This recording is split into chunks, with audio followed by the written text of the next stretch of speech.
বিসমিল্লাহির রহমানির রহিম। সুপ্রিয় এবং স্নেহের বিবিএ তৃতীয় বর্ষের সেশন 2016-17 এর সকল শিক্ষার্থীকে আমার অনলাইন ক্লাসে স্বাগতম। অনলাইন ক্লাস থেকে তোমরা উপকৃত হবে বলে আমার বিশ্বাস। তোমাদের পরীক্ষার প্রস্তুতিতেও এটি সহায়ক ভূমিকা হিসেবে পালন করবে। আজকের যে আলোচনাটি যে কোর্সটি নিয়ে সেটি হচ্ছে ফিনান্সিয়াল অ্যানালাইসিস অ্যান্ড কন্ট্রোল। এই কোর্সের অন্তর্গত যে চ্যাপ্টারটি বেশি আলোচনার দাবি রাখে সেটি হচ্ছে চ্যাপ্টার 6 ফিনান্সিয়াল অ্যানালাইসিস, যেখানে আমরা বিভিন্ন ধরনের বিশ্লেষণের টুল ব্যবহার করে থাকি বা বিশ্লেষণের পদ্ধতি আমরা ব্যবহার করে থাকি।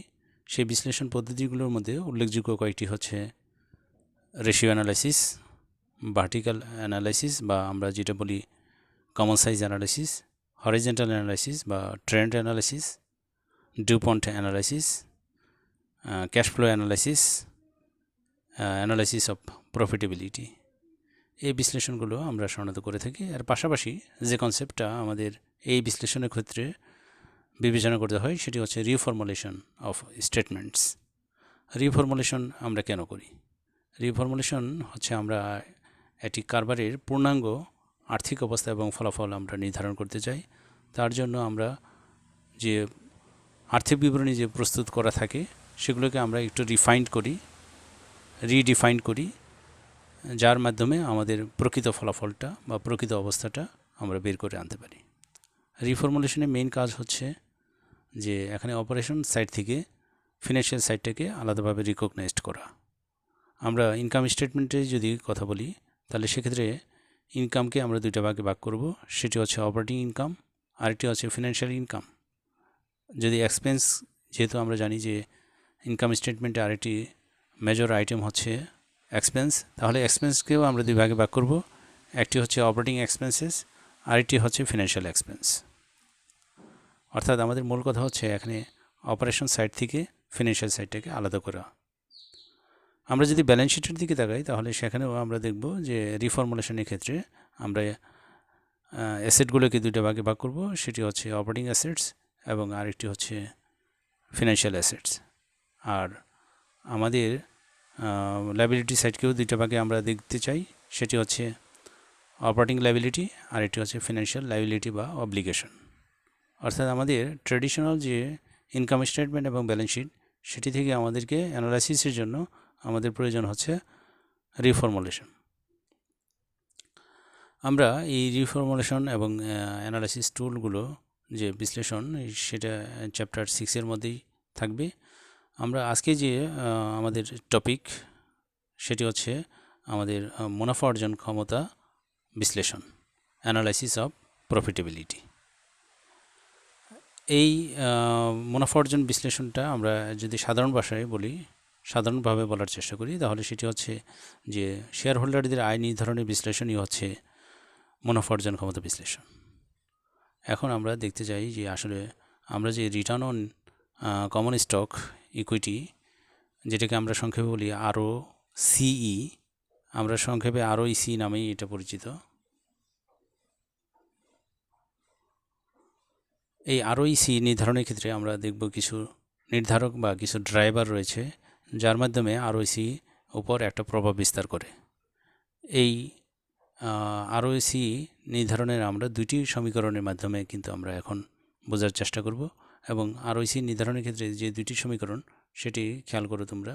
সেটা হচ্ছে ROEC ইকুয়াল বলা হচ্ছে RNOA বা return on net operating asset plus FLEV মানে হচ্ছে এর পূর্ণরূপ হচ্ছে financial leverage into operating spread. এই তিনটি নির্ধারক বা স্বাধীন চলকগুলো আসলে আমাদের যে টার্গেট যে ভেরিয়েবল সেটা হচ্ছে ROEC বের করা। এই ROECর উপর এই যে তিনটি স্বাধীন চলক কীভাবে প্রভাব বিস্তার করবে, কীরূপ প্রভাব সৃষ্টি করবে, সেটি আলোচনা পর্যালোচনাই হচ্ছে মুনাফা অর্জন ক্ষমতা বিশ্লেষণের মূল বক্তব্য। আমরা প্রথম ইকুয়েশনে যে তিনটি চলক দেখলাম সেটিকে যদি আরও আমরা সম্প্রসারিত রূপ করি তাহলে আমরা পরের লাইনেই খেয়াল করি, এটা ঠিক রাখলাম আমরা ফিনান্সিয়াল লিভারেজও ঠিক থাকলো, কিন্তু আমরা অপারেটিং স্প্রেডটাকে আমরা এভাবে লিখতে পারি যে return on net operating asset minus net borrowing cost, একে বলা হচ্ছে অপারেটিং স্প্রেড। আমরা যদি আরেকটু বলি যে আরেকটু সম্প্রসারিত, তাহলে ROA এটাকে আমরা আরও দুটো উপাদানে এটাকে বিশ্লেষণ করতে পারি।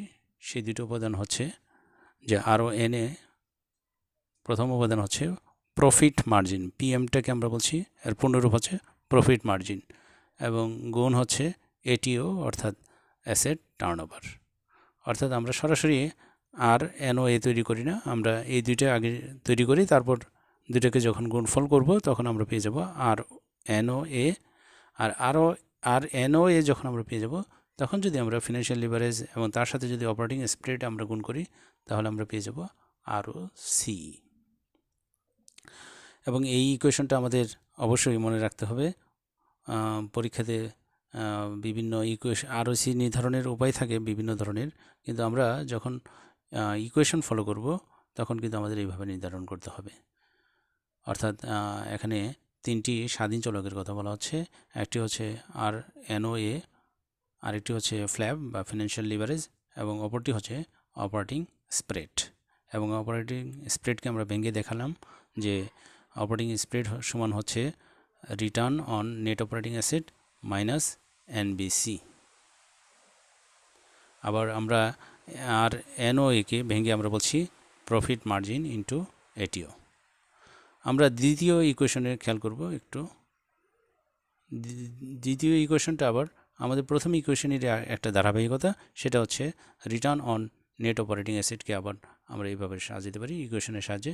সেটি হচ্ছে return on operating asset plus OLF অর্থাৎ operating liability leverage into operating liability spread.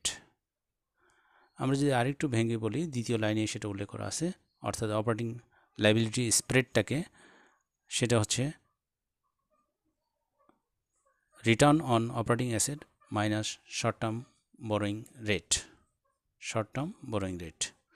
আচ্ছা, এখানে খেয়াল করে দেখো একটা শব্দ দুইটা ইকুয়েশনের ক্ষেত্রে আমরা বলছি, সেটা হলো স্প্রেড অর্থ হচ্ছে যে পার্থক্য বলি আমরা বলি ডিফারেন্স, আর ডিফারেন্স মানে হচ্ছে নেগেটিভ।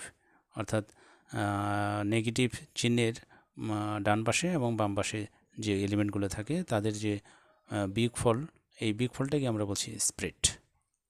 অর্থাৎ আমরা যদি বলি যে রেভিনিউ মাইনাস এক্সপেন্স, যেটাকে আমরা প্রফিট, তাহলে প্রফিট এক ধরনের স্প্রেড।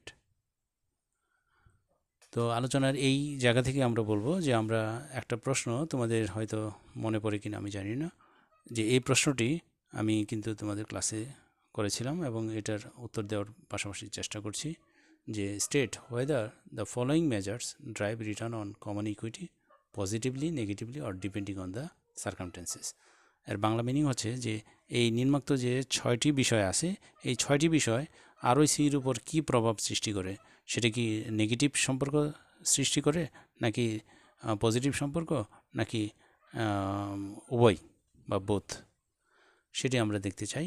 এবং সেই প্রথম যে এলিমেন্টটা নিয়ে বা যে বিষয়টা নিয়ে আমরা এখন আলোচনা করব, সেটি হচ্ছে গ্রস মার্জিন নিয়ে। আমরা দেখতে চাই গ্রস মার্জিনটা ROCর উপর কীরূপ প্রভাব বিস্তার করে। এখন এই যে 6টি বিষয় কথা বলা হচ্ছে, এই 6টি বিষয় প্রত্যেকটা সিঙ্গেল হিসেবে বা প্রতিটি আলাদাভাবে আমাদের দেখতে হবে যে আসলে ROCর উপর কীরূপ সম্পর্ক, ROCর সাথে এর কীরূপ সম্পর্ক বিদ্যমান, সেটি কি পজিটিভ সম্পর্ক, না নেগেটিভ সম্পর্ক, না উভয়। গ্রস মার্জিন এটা দেখো আমাদের প্রথম ইকুয়েশনের ক্ষেত্রে আমরা খেয়াল করি যে প্রথম ইকুয়েশনের ক্ষেত্রে আমরা যদি ফলো করি আসলে সেটার মধ্যে গ্রস মার্জিন আছে কিনা। আমরা আসলে মূল ইকুয়েশনটাকে ফলো করব না, আমরা ভাঙতে যেখানে পৌঁছে গেছি, অর্থাৎ সম্প্রসারিত হতে যতটুকু আমরা গেছি সেখান থেকে আমরা চেষ্টা করব। এখানে লাস্টে যে আমরা যে তৃতীয় লাইনে আমরা দেখছি 1 নম্বর ইকুয়েশনের যে তৃতীয় লাইন, সেখানে কিন্তু আসলে গ্রস মার্জিন আছে, লুকিয়ে আছে। সেটা খেয়াল করি আমরা PM মানে প্রফিট মার্জিন, তার মানে গ্রস মার্জিন কিন্তু এখানেই আছে। তাহলে গ্রস মার্জিন বা পিএম আমরা যদি বলি, তাহলে সেটি আসলে আরওসির উপর সম্পর্ক কি সৃষ্টি করবে। তাহলে আমরা বলছি অ্যান্সার, এটি কিন্তু অ্যান্সার, যে গ্রস মার্জিন বাড়লে আরও এনওএ বাড়বে। অর্থাৎ এই দুইটা এলিমেন্ট নিয়ে যেহেতু আরও এনএ গঠিত, তাহলে আমাদের গ্রস মার্জিন বা প্রফিট মার্জিন যদি বাড়ে তাহলে কিন্তু আর এনওএ বাড়বে।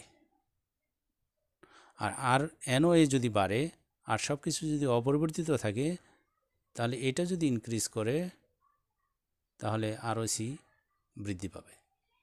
তাহলে আমরা নিশ্চিতভাবে আবার সম্পর্কটা অন্যভাবে দেখার চেষ্টা করি, যে যদি আমাদের গ্রস মার্জিন কমে তাহলে আমার আর এনওএ কমবে, এবং আরও এনএ যদি কমে তাহলে আরও সিই কমবে। তার মানে যখন আমরা দুটি চলকের ডিরেকশন একই দিকে, তখন আমরা তাকে বলি পজিটিভ রিলেশনশিপ। অর্থাৎ গ্রস মার্জিন বাড়লো আর এনওএ বাড়বে, এবং আরও এনওএ বাড়লে আরও সিই বাড়বে, তাহলে সম্পর্কটা পজিটিভ, প্লাসে প্লাসে প্লাস। আবার যদি বলি যে গ্রস মার্জিন কমলো তাহলে আরও এনওএ কমবে, এবং আরও এনএ কমলে আরও সিই কমবে, তাহলে মাইনাসে মাইনাসে প্লাস। তাহলে সম্পর্ক আলটিমেটলি গ্রস মার্জিন এবং আরওসির মধ্যে সম্পর্কটা হচ্ছে ধনাত্মক সম্পর্ক বা পজিটিভ রিলেশনশিপ। তাহলে we have discussed properly.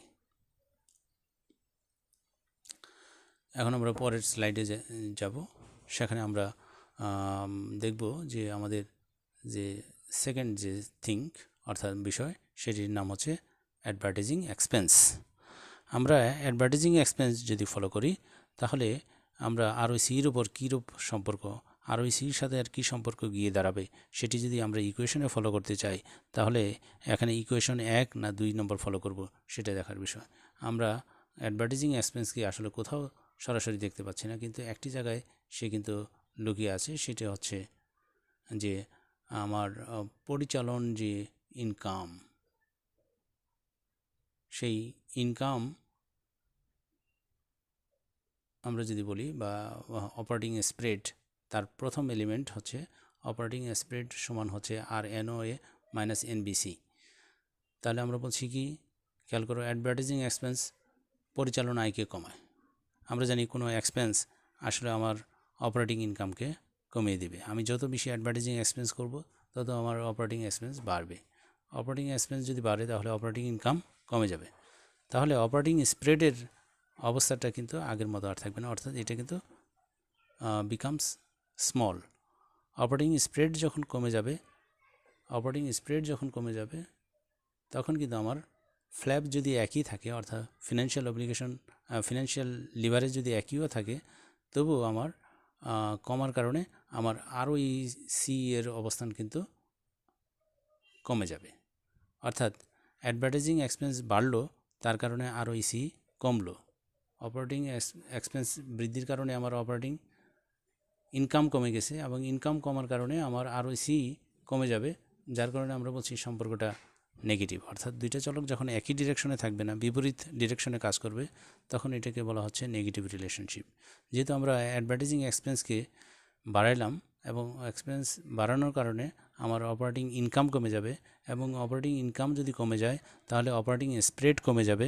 Operating spread যদি কমে যায় আর অন্য কিছু যদি অপরিবর্তিতও থাকে, তাহলে আরওসি কিন্তু আমার কমে যাচ্ছে।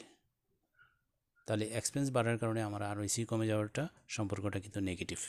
কিন্তু আমরা এই পর্যায়ে আমরা বলবো যে এই সম্পর্কটা কিন্তু আমাদের ডিটারমাইন করা, এটা কিন্তু শর্ট টার্মের জন্য। শর্ট টার্মে আমরা বলবো আমাদের সম্পর্কটা নেগেটিভ, কিন্তু লং টার্মে এটা পজিটিভ কেন, সেটাই আমরা আলোচনা এখন দাবি রাখবে। সেটি হচ্ছে অ্যাডভার্টাইজিং এক্সপেন্স আমরা করি এই কারণে যে two stimulate hour customer or client. আমাদের কাস্টমারকে অ্যাট্রাক্ট করার জন্য কিন্তু আমরা অ্যাডভার্টাইজিং এক্সপেন্স করি।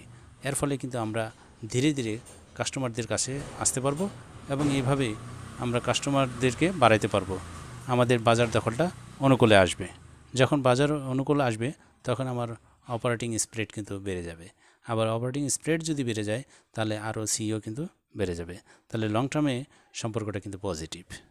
তাহলে আমরা অ্যাডভার্টাইজিং এক্সপেন্স আমরা শর্ট টার্মে যদি কনটেক্সটে দেখি, শর্ট টার্ম কনটেক্সটে, তাহলে it has a negative relationship with ROCE, but in the longer run it has a positive relationship with ROCE. তোমরা আশা করি এই লেকচারটি এখানে বুঝতে পারছো আশা করি। আমার পরের যে স্লাইডটি সেটি হচ্ছে আমাদের তৃতীয় যে আরেকটি বিষয়, আমরা বলছি নেট বরোয়িং কস্ট, অর্থাৎ আমরা এই বিষয়টা নিয়ে আরওসি এর সাথে সম্পর্কটা এখন অ্যাস্টাবলিশ করব। আমাদের ইকুয়েশনে নেট বরোয়িং কস্টটা কিন্তু সরাসরি উল্লেখ আছে। আমরা বলছি এনবিসি। এখন আমরা দেখতে চাই এনবিসি বা নেট বোরিং কস্ট যদি আমাদের বেশি পড়ে, অর্থাৎ আমরা যদি কোনো ব্যাংক বা আর্থিক প্রতিষ্ঠান থেকে ঋণ গ্রহণ করি এবং তার জন্য আমাদের বোরিং রেটটা যদি বেশি হয়, তাহলে তার কারণে আমার অপারেটিং স্প্রেডের অবস্থা কী হবে।